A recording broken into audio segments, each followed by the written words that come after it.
بسم اللہ الرحمن الرحیم۔ شروع اللہ کے نام سے جو رحمان و رحیم ہے۔ تبارک الذی بیدہ الملک وہو علی کل شیء قدیر۔ نہایت بزرگ و برتر ہے وہ جس کے ہاتھ میں کائنات کی سلطنت ہے اور وہ ہر چیز پر قدرت رکھتا ہے، بزرگ و برتر ہے۔ تبارک برکت سے مبالغہ کا صیغہ ہے۔ برکت میں رفعت و عظمت، افزائش اور فراوانی، دوام الثبات اور کثرت خیرات و حسنات کے مفہومات شامل ہیں۔ اس سے جب مبالغے کا صیغہ تبارک بنایا جائے تو اس کے معنی یہ ہوتے ہیں کہ وہ بے انتہا بزرگ و عظیم ہے، اپنی ذات و صفات و افعال میں اپنے سوا ہر ایک سے بالاتر ہے، بے حد و حساب بھلائیوں کا فیضان اس کی ذات سے ہو رہا ہے اور اس کے کمالات لازوال ہیں۔ کائنات کی سلطنت ہے۔ الملک کا لفظ چونکہ مطلقاً استعمال ہوا ہے اس لیے اسے کسی محدود معنوں میں نہیں لیا جا سکتا۔ لا محالہ اس سے مراد تمام موجودات عالم پر شاہانہ اقتدار ہی ہو سکتا ہے، اور اس کے ہاتھ میں اقتدار ہونے کا مطلب یہ نہیں ہے کہ وہ جسمانی ہاتھ رکھتا ہے، بلکہ یہ لفظ محاورے کے طور پر قبضے کے معنی میں استعمال ہوا ہے۔ عربی کی طرح ہماری زبان میں بھی جب یہ کہتے ہیں کہ اختیارات فلاں کے ہاتھ میں ہیں تو اس کا مطلب یہ ہوتا ہے کہ وہی سارے اختیارات کا مالک ہے، کسی دوسرے کا اس میں دخل نہیں ہے۔ ہر چیز پر قدرت رکھتا ہے، یعنی وہ جو کچھ چاہے کر سکتا ہے، کوئی چیز اسے عاجز کرنے والی نہیں ہے کہ وہ کوئی کام کرنا چاہے اور نہ کر سکے۔ الذي خلق الموت والحياة ليبلوكم أيكم أحسن عملا وهو العزيز الغفور۔ جس نے موت اور زندگی کو ایجاد کیا تاکہ تم لوگوں کو آزما کر دیکھے تم میں سے کون بہتر عمل کرنے والا ہے، اور وہ زبردست بھی ہے اور درگزر فرمانے والا بھی۔ کون بہتر عمل کرنے والا ہے؟ یعنی دنیا میں انسانوں کے مرنے اور جینے کا یہ سلسلہ اس نے اس لیے شروع کیا ہے کہ ان کا امتحان لے اور یہ دیکھے کہ کس انسان کا عمل زیادہ بہتر ہے۔ اس مختصر سے فقرے میں بہت سی حقیقتوں کی طرف اشارہ کر دیا گیا ہے۔ اول یہ کہ موت اور حیات اسی کی طرف سے ہے، کوئی دوسرا نہ زندگی بخشنے والا ہے نہ موت دینے والا۔ دوسرے یہ کہ انسان جیسی ایک مخلوق جسے نیکی اور بدی کرنے کی قدرت عطا کی گئی ہے، اس کی نہ زندگی بے مقصد ہے اور نہ موت۔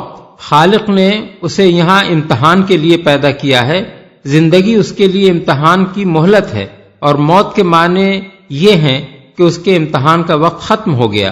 تیسرے یہ کہ اسی امتحان کی غرض سے خالق نے ہر ایک کو عمل کا موقع دیا ہے تاکہ وہ دنیا میں کام کر کے اپنی اچھائی یا برائی کا اظہار کر سکے اور عملاً یہ دکھا دے کہ وہ کیسا انسان ہے۔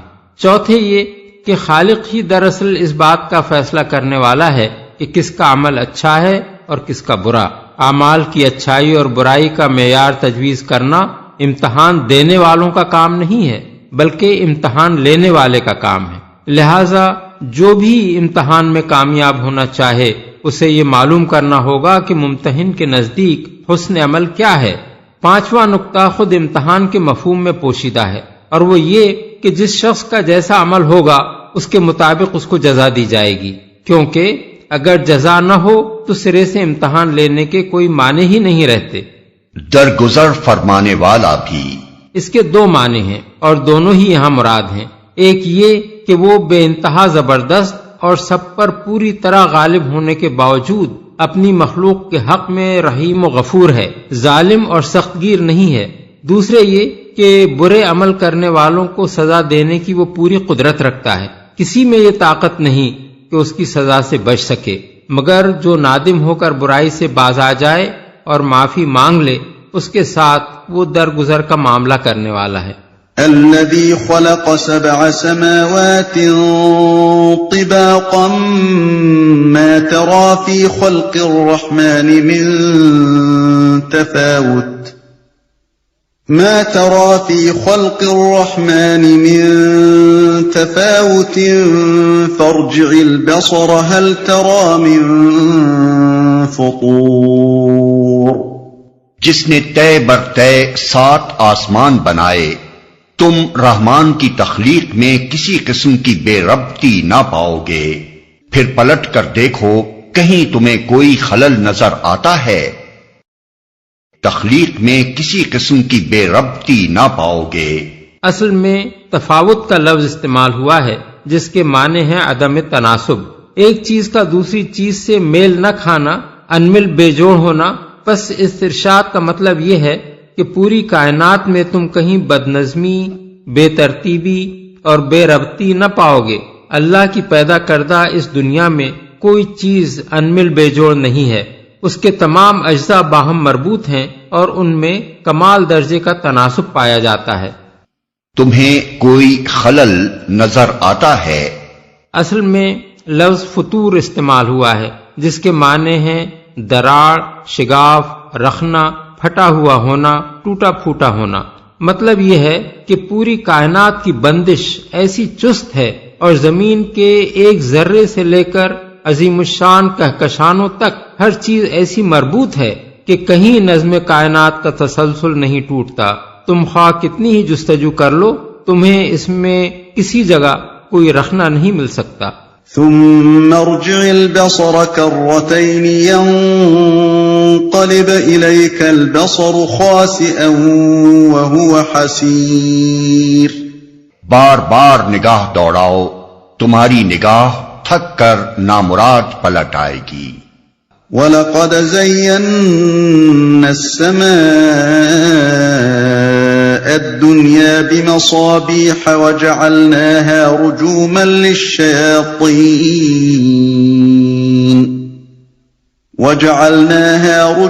لِلشَّيَاطِينِ وَأَعْتَدْنَا لَهُمْ عَذَابَ السَّعِيرِ. ہم نے تمہارے قریب کے آسمان کو عظیم الشان چراغوں سے آراستہ کیا ہے اور انہیں شیاطین کو مار بھگانے کا ذریعہ بنا دیا ہے. ان شیطانوں کے لیے بھڑکتی ہوئی آگ ہم نے مہیا کر رکھی ہے.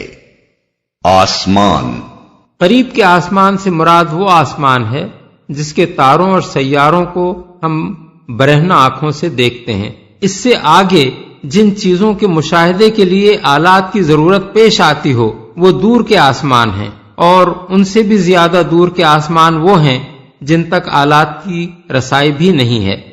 آراستہ کیا ہے. اصل میں لفظ مصابیح نکرہ استعمال ہوا ہے اور اس کے نکرہ ہونے سے خود بخود ان چراغوں کے عظیم الشان ہونے کا مفہوم پیدا ہوتا ہے. ارشاد کا مطلب یہ ہے کہ یہ کائنات ہم نے اندھیری اور سنسان نہیں بنائی ہے، بلکہ اسے ستاروں سے خوب مزین اور آراستہ کیا ہے، جس کی شان اور جگمگاہٹ رات کے اندھیروں میں دیکھ کر انسان دنگ رہ جاتا ہے. ذریعہ بنا دیا ہے.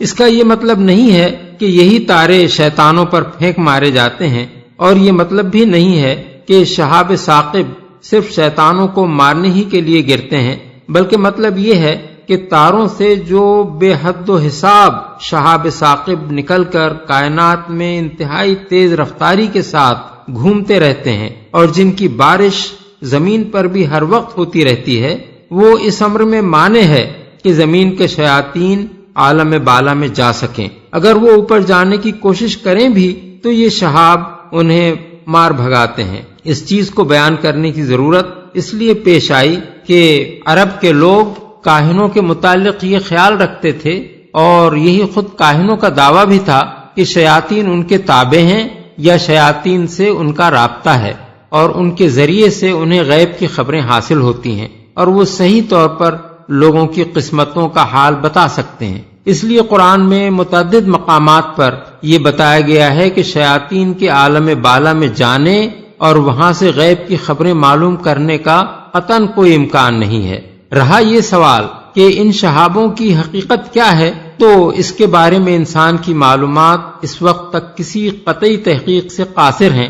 تاہم جس قدر بھی حقائق اور واقعات جدید ترین دور تک انسان کے علم میں آئے ہیں اور زمین پر گرے ہوئے شہابیوں کے معائنے سے جو معلومات حاصل کی گئی ہیں ان کی بنا پر سائنسدانوں میں سب سے زیادہ مقبول نظریہ یہی ہے کہ یہ شہابیے کسی سیارے کے انفجار کی بدولت نکل کر فضا میں گھومتے رہتے ہیں اور پھر کسی وقت زمین کی کشش کے دائرے میں آ کر ادھر کا رخ کر لیتے ہیں۔ ملاحظہ ہو انسائکلوپیڈیا بریٹینیکا ایڈیشن سن 1967 جلد 15 لفظ میٹیورائٹس۔ وَلِلَّذِينَ كَفَرُوا بِرَبِّهِمْ عَذَابُ جَهَنَّمَ وَبِئْسَ الْمَصِيرُ۔ جن لوگوں نے اپنے رب سے کفر کیا ہے ان کے لیے جہنم کا عذاب ہے اور وہ بہت ہی برا ٹھکانہ ہے۔ اپنے رب سے کفر کیا ہے یعنی انسان ہو یا شیطان، جن لوگوں نے بھی اپنے رب سے کفر کیا ہے ان کا یہ انجام ہے۔ اذا القوا فيها سمعوا لها شهيقا وهي تفور تكاد تميز من الغيظ كلما ألقي فيها فوج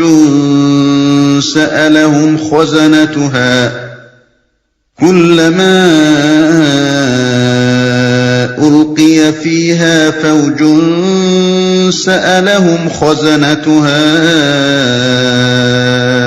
ألم يأتكم نذير قالوا بلى قد جاءنا نذير فكذبنا وقلنا ما نزل الله من شيء إن أنتم إلا في ضلال كبير۔ جب وہ اس میں پھینکے جائیں گے تو اس کے دہاڑنے کی ہولناک آواز سنیں گے اور وہ جوش کھا رہی ہوگی، شدت غضب سے پھٹی جاتی ہوگی۔ ہر بار جب کوئی انبوہ اس میں ڈالا جائے گا اس کے کارندے ان لوگوں سے پوچھیں گے کیا تمہارے پاس کوئی خبردار کرنے والا نہیں آیا تھا؟ وہ جواب دیں گے ہاں خبردار کرنے والا ہمارے پاس آیا تھا مگر ہم نے اسے جھٹلا دیا اور کہا اللہ نے کچھ بھی نازل نہیں کیا ہے، تم بڑی گمراہی میں پڑے ہوئے ہو۔ ہولناک آواز سنیں گے۔ اصل میں لفظ شہیق استعمال ہوا ہے جو گدھے کی سی آواز کے لیے بولا جاتا ہے۔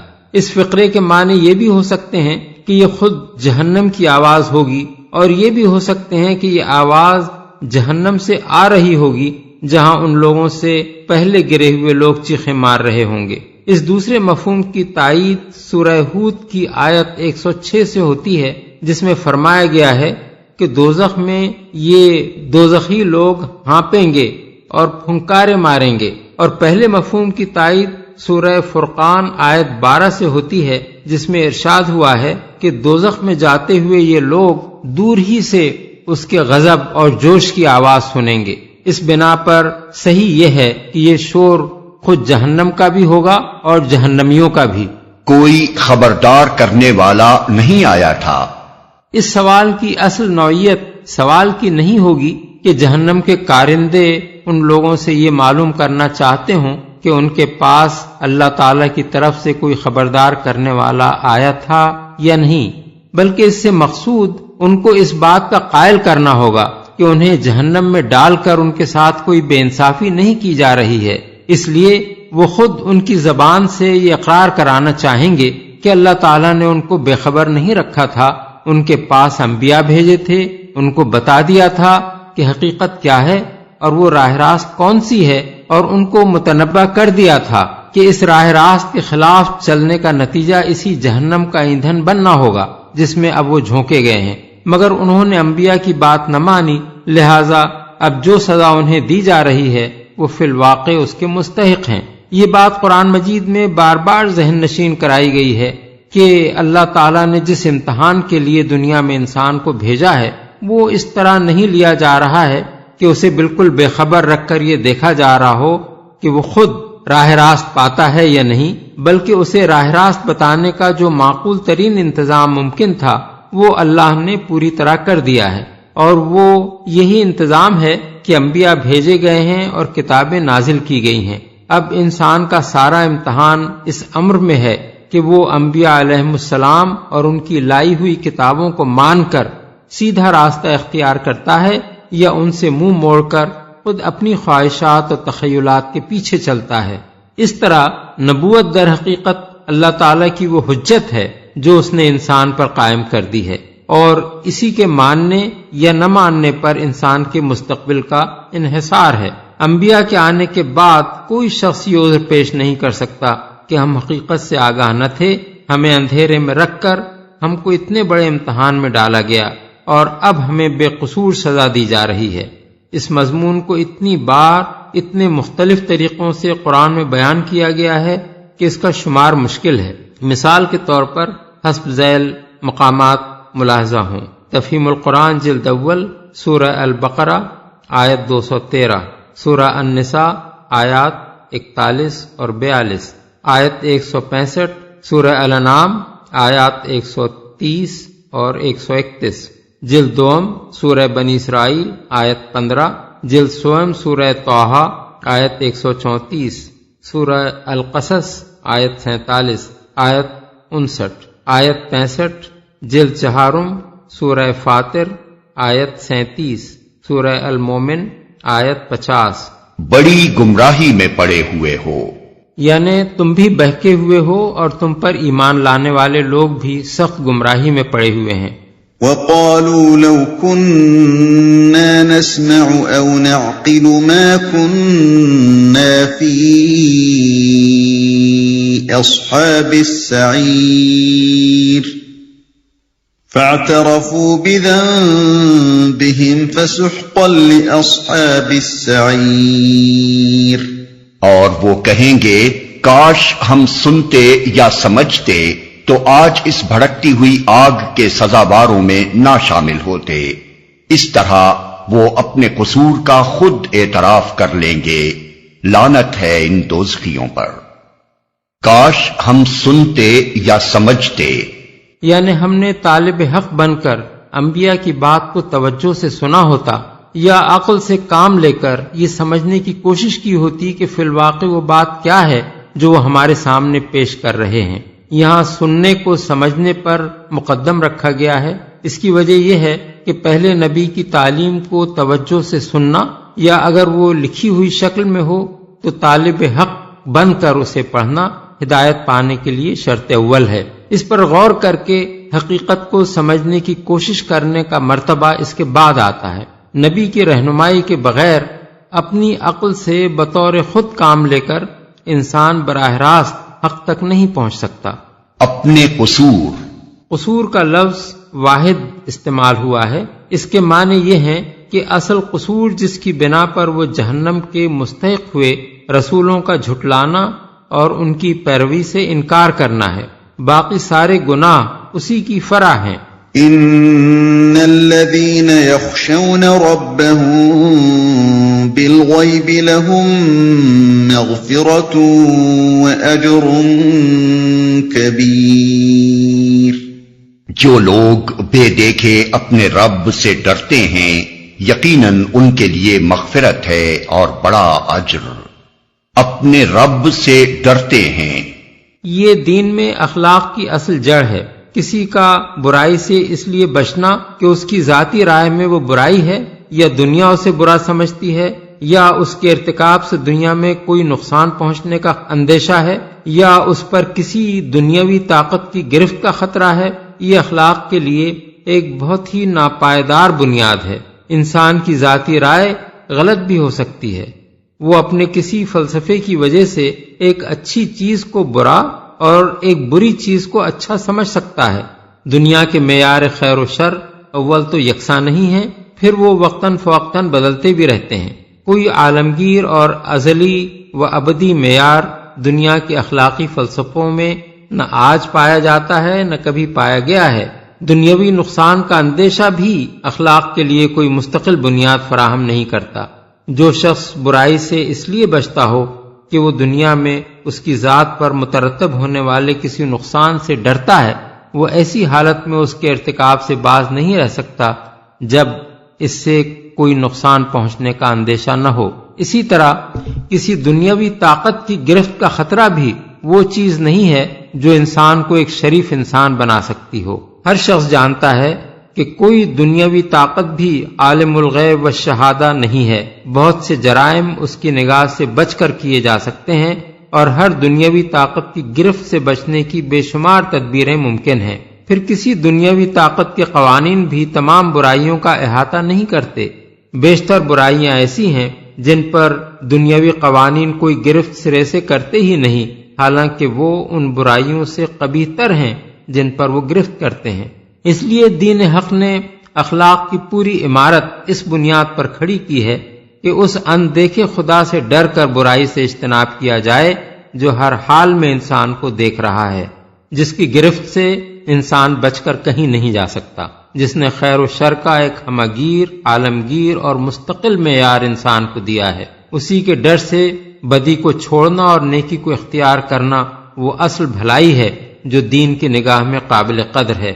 اس کے سوا کسی دوسری وجہ سے اگر کوئی انسان بدی نہیں کرتا یا اپنی ظاہری شکل کے اعتبار سے جو افعال نیکی میں شمار ہوتے ہیں ان کو اختیار کرتا ہے تو آخرت میں اس کے یہ اخلاق کسی قدر اور وزن کے مستحق نہ ہوں گے، کیونکہ ان کی مثال اس عمارت کی سی ہے جو ریت پر تعمیر ہوئی ہے۔ بڑا اجر، یعنی خدا سے بالغیب ڈرنے کے دو لازمی نتائج ہیں۔ ایک یہ کہ جو قصور بھی بشری کمزوریوں کی بنا پر آدمی سے سرزد ہو گئے ہوں وہ معاف کر دیے جائیں گے، بشرطے کہ ان کی تہ میں خدا سے بے خوفی کار فرما نہ ہو۔ دوسرے یہ کہ جو نیک اعمال بھی انسان اس عقیدے کے ساتھ انجام دے گا اس پر وہ بڑا اجر پائے گا۔ وَأَسِرُّوا قَوْلَكُمْ أَوِ اجْهَرُوا بِهِ إِنَّهُ عَلِيمٌ بِذَاتِ الصُّدُورِ أَلَا يَعْلَمُ مَنْ خَلَقَ وَهُوَ اللَّطِيفُ الْخَبِيرُ۔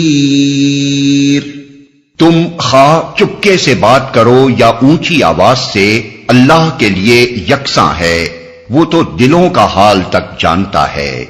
کیا وہی نہ جانے گا جس نے پیدا کیا ہے، حالانکہ وہ باریک بین اور باخبر ہے، دلوں کا حال تک جانتا ہے۔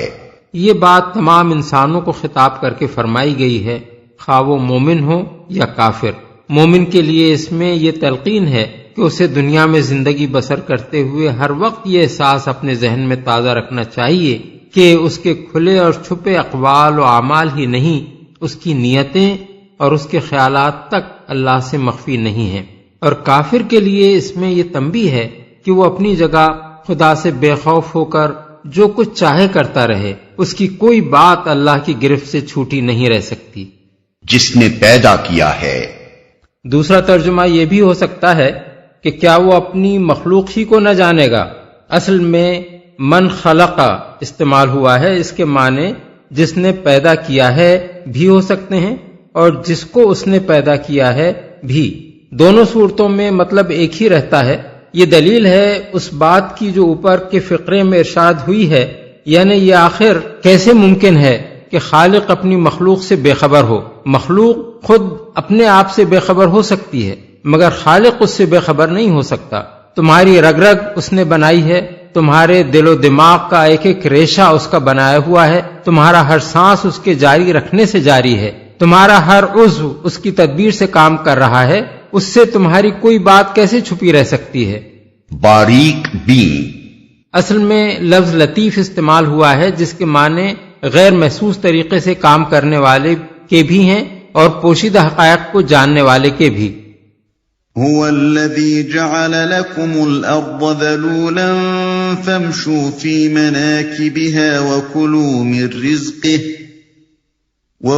من رزقه وإليه النشور۔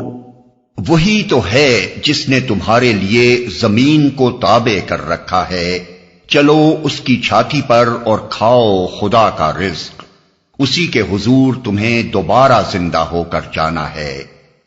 خدا کا رزق یعنی یہ زمین تمہارے لیے آپ سے آپ تابع نہیں بن گئی ہے، اور وہ رزق بھی جو تم کھا رہے ہو خود بخود یہاں پیدا نہیں ہو گیا ہے، بلکہ اللہ نے اپنی حکمت اور قدرت سے اس کو ایسا بنایا ہے کہ یہاں تمہاری زندگی ممکن ہوئی اور یہ عظیم الشان قرہ ایسا پرسکون بن گیا کہ تم اطمینان سے اس پر چل پھر رہے ہو، اور ایسا خوان نعمت بن گیا کہ اس میں تمہارے لیے زندگی بسر کرنے کا بے حد و حساب سر و سامان موجود ہے۔ اگر تم غفلت میں مبتلا نہ ہو اور کچھ ہوش سے کام لے کر دیکھو تو تمہیں معلوم ہو کہ زمین کو تمہاری زندگی کے قابل بنانے اور اس کے اندر رزق کے اتھاہ خزانے جمع کر دینے میں کتنی حکمتیں کار فرما ہیں۔ دوبارہ زندہ ہو کر جانا ہے، یعنی اس زمین پر چلتے پھرتے اور خدا کا بخشا ہوا رزق کھاتے ہوئے اس بات کو نہ بھولو کہ آخر کار تمہیں ایک دن خدا کے حضور حاضر ہونا ہے۔ أَأَمِنْتُمْ مَنْ فِي السَّمَاءِ أَنْ يَخْسِفَ بِكُمُ الْأَرْضَ فَإِذَا هِيَ تَمُورُ؟ کیا تم اس سے بے خوف ہو کہ وہ جو آسمان میں ہے تمہیں زمین میں دھسا دے اور یکا یک یہ زمین جھکولے کھانے لگے جو آسمان میں ہے؟ اس کا یہ مطلب نہیں ہے کہ اللہ تعالیٰ آسمان میں رہتا ہے، بلکہ یہ بات اس لحاظ سے فرمائی گئی ہے کہ انسان فطری طور پر جب خدا سے رجوع کرنا چاہتا ہے تو آسمان کی طرف دیکھتا ہے، دعا مانگتا ہے تو آسمان کی طرف ہاتھ اٹھاتا ہے، کسی آفت کے موقع پر جب سب سہاروں سے مایوس ہوتا ہے تو آسمان کا رخ کر کے خدا سے فریاد کرتا ہے، کوئی ناگہانی بلا آ پڑتی ہے تو کہتا ہے یہ اوپر سے نازل ہوئی ہے، غیر معمولی طور پر حاصل ہونے والی چیز کے متعلق کہتا ہے یہ عالم بالا سے آئی ہے۔ اللہ تعالیٰ کی بھیجی ہوئی کتابوں کو کتب سماوی یا کتب آسمانی کہا جاتا ہے۔ ابو داؤد میں حضرت ابو ہریرہ کی روایت ہے کہ ایک شخص ایک کالی لونڈی کو لے کر رسول اللہ صلی اللہ علیہ وسلم کی خدمت میں حاضر ہوا اور عرض کیا کہ مجھ پر ایک مومن غلام کرنا واجب ہو گیا ہے، کیا میں اس لونڈی کو آزاد کر سکتا ہوں؟ حضور نے اس لونڈی سے پوچھا اللہ کہاں ہے؟ اس نے انگلی سے آسمان کی طرف اشارہ کر دیا۔ حضور نے پوچھا اور میں کون ہوں؟ اس نے پہلے آپ کی طرف اور پھر آسمان کی طرف اشارہ کیا، جس سے اس کا یہ مطلب واضح ہو رہا تھا کہ آپ اللہ کی طرف سے آئے ہیں۔ اس پر حضور نے فرمایا اسے آزاد کر دو، یہ مومنہ ہے۔ اسی سے ملتا جلتا قصہ موطا، مسلم اور نسائی میں بھی روایت ہوا ہے۔ حضرت خولہ بن ثعلبہ کے متعلق حضرت عمر نے ایک مرتبہ لوگوں سے فرمایا یہ وہ خاتون ہیں جن کی شکایت 7 آسمانوں پر سنی گئی۔ تفسیر سورہ مجادلہ میں ہم اس کی تفصیل نقل کر چکے ہیں۔ ان ساری باتوں سے ظاہر ہوتا ہے کہ یہ بات کچھ انسان کی فطرت ہی میں ہے کہ وہ جب خدا کا تصور کرتا ہے تو اس کا ذہن نیچے زمین کی طرف نہیں بلکہ اوپر آسمان کی طرف جاتا ہے۔ اسی بات کو ملحوظ رکھ کر یہاں اللہ تعالیٰ کے متعلق من فی السماء یعنی وہ جو آسمان میں ہے کے الفاظ استعمال فرمائے گئے ہیں۔ اس میں اس شبے کی کوئی گنجائش نہیں ہے کہ قرآن اللہ تعالیٰ کو آسمان میں مقیم قرار دیتا ہے۔ یہ شبہ آخر کیسے پیدا ہو سکتا ہے جبکہ اسی سورہ ملک کے آغاز میں فرمایا جا چکا ہے کہ الذی خلق 7 سماوات طباقا، یعنی جس نے تہ بر تہ 7 آسمان پیدا کیے، اور سورہ بقرہ میں ارشاد ہوا ہے فَأَيْنَمَا تُوَلُّوا فَثَمَّ وَجْهُ اللَّهِ، یعنی پس تم جدھر بھی رخ کرو اس طرف اللہ کا رخ ہے۔ ام امنتم من فی السماء ان يرسل علیکم حاصبا فستعلمون کیف نذیر؟ کیا تم اس سے بے خوف ہو کہ وہ جو آسمان میں ہے تم پر پتھراؤ کرنے والی ہوا بھیج دے، پھر تمہیں معلوم ہو جائے گا کہ میری تنبیہ کیسی ہوتی ہے۔ ہوا بھیج دے، مراد یہ ذہن نشین کرنا ہے کہ اس زمین پر تمہارا بقا اور تمہاری سلامتی ہر وقت اللہ تعالیٰ کے فضل پر منحصر ہے۔ اپنے بل بوتے پر تم یہاں مزے سے نہیں دندنا رہے ہو، تمہاری زندگی کا ایک ایک لمحہ جو یہاں گزر رہا ہے اللہ کی حفاظت اور نگہبانی کا رہین منت ہے، ورنہ کسی وقت بھی اس کے ایک اشارے سے ایک زلزلہ ایسا آ سکتا ہے کہ یہی زمین تمہارے لیے آغوش مادر کے بجائے قبر کا گڑھا بن جائے، یا ہوا کا ایسا طوفان آ سکتا ہے جو تمہاری بستیوں کو غارت کر کے رکھ دے۔ میری تنبیہ کیسی ہوتی ہے؟ تنبیہ سے مراد وہ تنبیہ ہے جو رسول اللہ صلی اللہ علیہ وسلم اور قرآن پاک کے ذریعے سے کفار مکہ کو دی جا رہی تھی کہ اگر کفر و شرک سے باز نہ ہوگے اور اس دعوت توحید کو نہ مانو گے جو تمہیں دی جا رہی ہے تو خدا کے عذاب میں گرفتار ہو جاؤ گے۔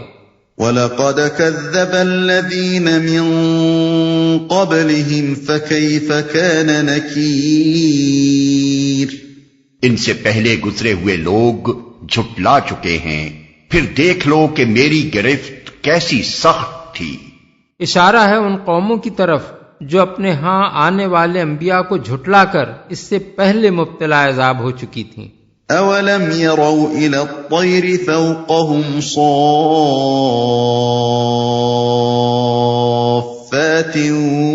وَيَقْبِضْنَ مَا يُمْسِكُهُنَّ إِلَّا الرَّحْمَنُ إِنَّهُ بِكُلِّ شَيْءٍ بَصِيرٌ۔ کیا یہ لوگ اپنے اوپر اڑنے والے پرندوں کو پر پھیلائے اور سکیڑتے نہیں دیکھتے؟ رحمان کے سوا کوئی نہیں جو انہیں تھامے ہوئے ہو، وہی ہر چیز کا نگہبان ہے، تھامے ہوئے ہو۔ یعنی ایک ایک پرندہ جو ہوا میں اڑ رہا ہے خدائے رحمان کی حفاظت میں اڑ رہا ہے، اسی نے ہر پرندے کو وہ ساخت عطا فرمائی جس سے وہ اڑنے کے قابل ہوا، اسی نے ہر پرندے کو اڑنے کا طریقہ سکھایا، اسی نے ہوا کو ان قوانین کا پابند کیا جن کی بدولت ہوا سے زیادہ بھاری جسم رکھنے والی چیزوں کا اس میں اڑنا ممکن ہوا، اور وہی ہر اڑنے والے کو فضا میں تھامے ہوئے ہے، ورنہ جس وقت بھی اللہ اپنی حفاظت اس سے ہٹا لے وہ زمین پر آ رہے۔ نگہبان یعنی کچھ پرندوں ہی پر موقوف نہیں، جو چیز بھی دنیا میں موجود ہے اللہ کی نگہبانی کی بدولت موجود ہے، وہی ہر شے کے لیے وہ اسباب فراہم کر رہا ہے جو اس کے وجود کے لیے درکار ہیں، اور وہی اس بات کی نگرانی کر رہا ہے کہ اس کی پیدا کردہ ہر مخلوق کو اس کی ضروریات بہم پہنچیں۔ أَمَّنْ هَذَا الَّذِي هُوَ جُندٌ لَكُمْ يَنصُرُكُم مِّن دُونِ الرَّحْمَنِ إِنِ الْكَافِرُونَ إِلَّا فِي غُرُورٍ۔ بتاؤ آخر وہ کون سا لشکر تمہارے پاس ہے جو رحمان کے مقابلے میں تمہاری مدد کر سکتا ہے؟ حقیقت یہ ہے کہ یہ منکرین دھوکے میں پڑے ہوئے ہیں۔ مدد کر سکتا ہے۔ دوسرا ترجمہ یہ بھی ہو سکتا ہے کہ رحمان کے سوا وہ کون ہے جو تمہارا لشکر بنا ہوا تمہاری دستگیری کرتا ہو۔ ہم نے متن میں جو ترجمہ کیا ہے وہ آگے کے فقرے سے مناسبت رکھتا ہے، اور اس دوسرے ترجمے کی مناسبت پچھلے سلسلہ کلام سے ہے۔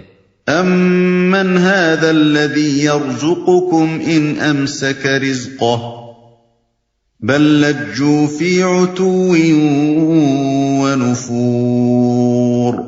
یا پھر بتاؤ کون ہے جو تمہیں رزق دے سکتا ہے اگر رحمان اپنا رزق روک لے؟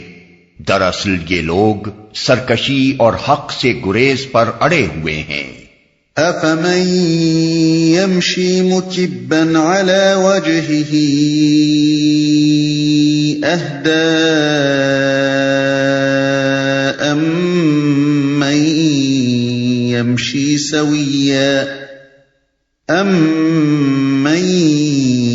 يَمْشِي سَوِيًّا عَلَى صِرَاطٍ مُسْتَقِيمٍ۔ بھلا سوچو جو شخص منہ اوندھائے چل رہا ہو وہ زیادہ صحیح راہ پانے والا ہے یا وہ جو سر اٹھائے سیدھا ایک ہموار سڑک پر چل رہا ہو، منہ اوندھائے چل رہا ہو؟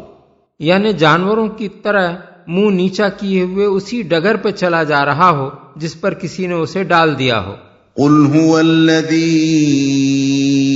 أَنشَأَكُمْ وَجَعَلَ لَكُمُ السَّمْعَ وَالْأَبْصَارَ وَالْأَفْئِدَةَ قَلِيلًا مَا تَشْكُرُونَ۔ ان سے کہو اللہ ہی ہے جس نے تمہیں پیدا کیا تم کو سننے اور دیکھنے کی طاقتیں دیں اور سوچنے سمجھنے والے دل دیے، مگر تم کم ہی شکر ادا کرتے ہو۔ یعنی اللہ نے تو تمہیں انسان بنایا تھا، جانور نہیں بنایا تھا۔ تمہارا کام یہ نہیں تھا کہ جو گمراہی بھی دنیا میں پھیلی ہوئی ہو اس کے پیچھے آنکھیں بند کر کے چل پڑو اور کچھ نہ سوچو کہ جس راہ پر تم جا رہے ہو وہ صحیح بھی ہے یا نہیں۔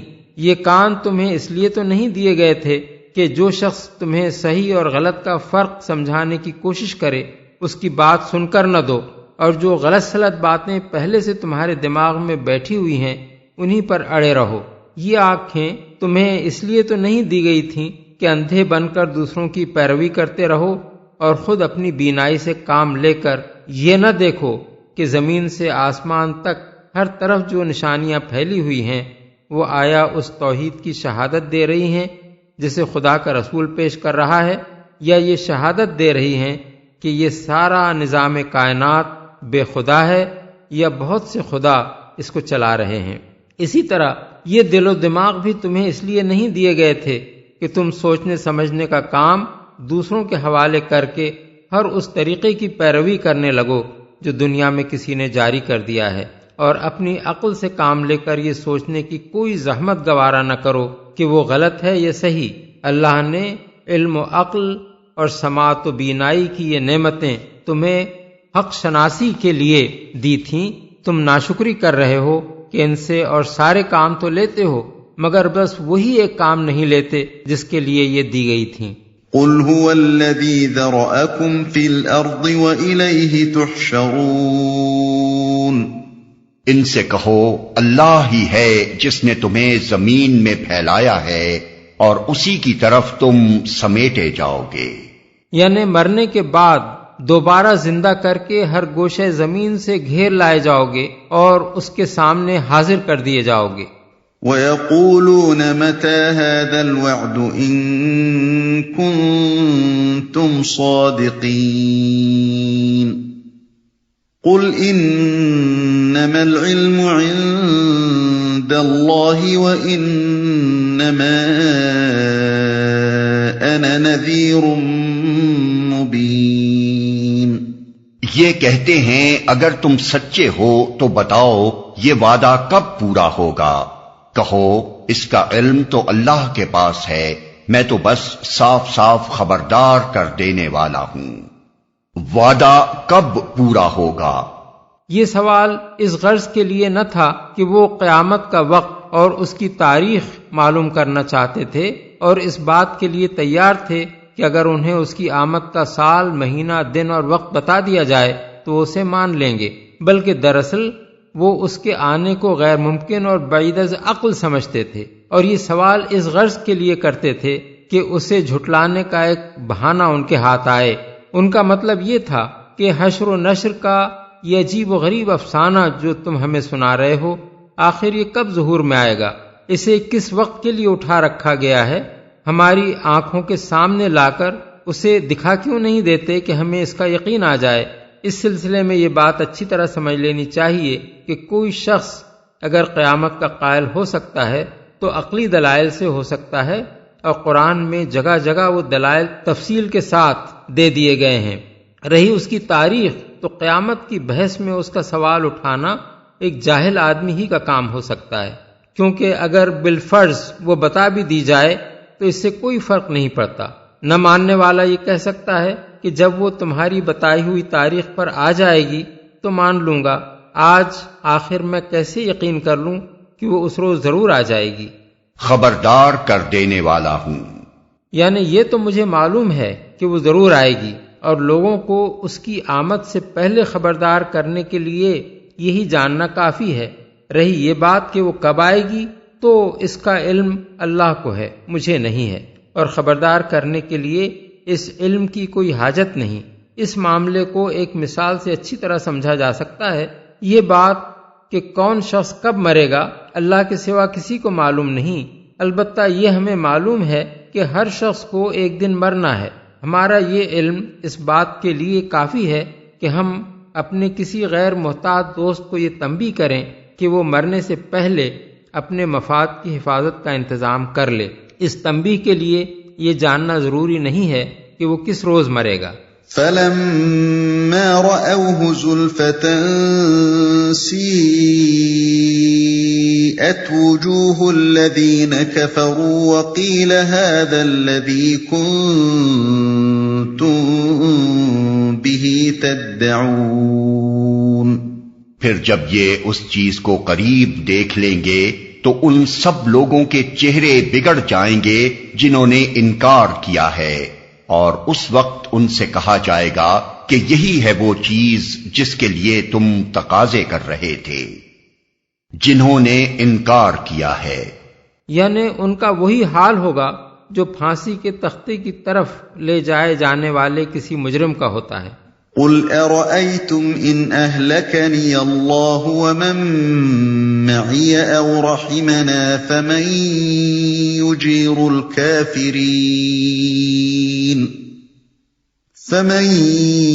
يُجِيرُ الْكَافِرِينَ مِنْ عَذَابٍ أَلِيمٍ۔ ان سے کہو، کبھی تم نے یہ بھی سوچا کہ اللہ خواہ مجھے اور میرے ساتھیوں کو ہلاک کر دے یا ہم پر رحم کرے، کافروں کو دردناک عذاب سے کون بچا لے گا؟ مکہ معظمہ میں جب رسول اللہ صلی اللہ علیہ وسلم کی دعوت کا آغاز ہوا اور قریش کے مختلف خاندانوں سے تعلق رکھنے والے افراد نے اسلام قبول کرنا شروع کر دیا تو گھر گھر حضور اور آپ کے ساتھیوں کو بد دعائیں دی جانے لگیں، جادو ٹونے کیے جانے لگے تاکہ آپ ہلاک ہو جائیں، حتیٰ کہ قتل کے منصوبے بھی سوچے جانے لگے۔ اس پر یہ فرمایا گیا کہ ان سے کہو، خواہ ہم ہلاک ہوں یا خدا کے فضل سے زندہ رہیں، اس سے تمہیں کیا حاصل ہوگا؟ تم اپنی فکر کرو کہ خدا کے عذاب سے تم کیسے بچو گے۔ قُلْ هُوَ الرَّحْمَنُ آمَنَّا بِهِ وَعَلَيْهِ تَوَكَّلْنَا فَسَتَعْلَمُونَ مَنْ هُوَ فِي ضَلَالٍ مُبِينٍ۔ ان سے کہو، وہ بڑا رحیم ہے، اسی پر ہم ایمان لائے ہیں اور اسی پر ہمارا بھروسہ ہے، عنقریب تمہیں معلوم ہو جائے گا کہ صریح گمراہی میں پڑا ہوا کون ہے، اسی پر ہمارا بھروسہ ہے۔ یعنی ہم خدا پر ایمان لائے ہیں اور تم اس سے انکار کر رہے ہو، ہمارا بھروسہ خدا پر ہے اور تمہارا اپنے جتھوں اور اپنے وسائل اور اپنے معبودان غیر اللہ پر، اس لیے خدا کی رحمت کے مستحق ہم ہو سکتے ہیں نہ کہ تم۔ قُلْ أَرَأَيْتُمْ إِنْ أَصْبَحَ مَاؤُكُمْ غَوْرًا فَمَنْ يَأْتِيكُمْ بِمَاءٍ مَّعِينٍ۔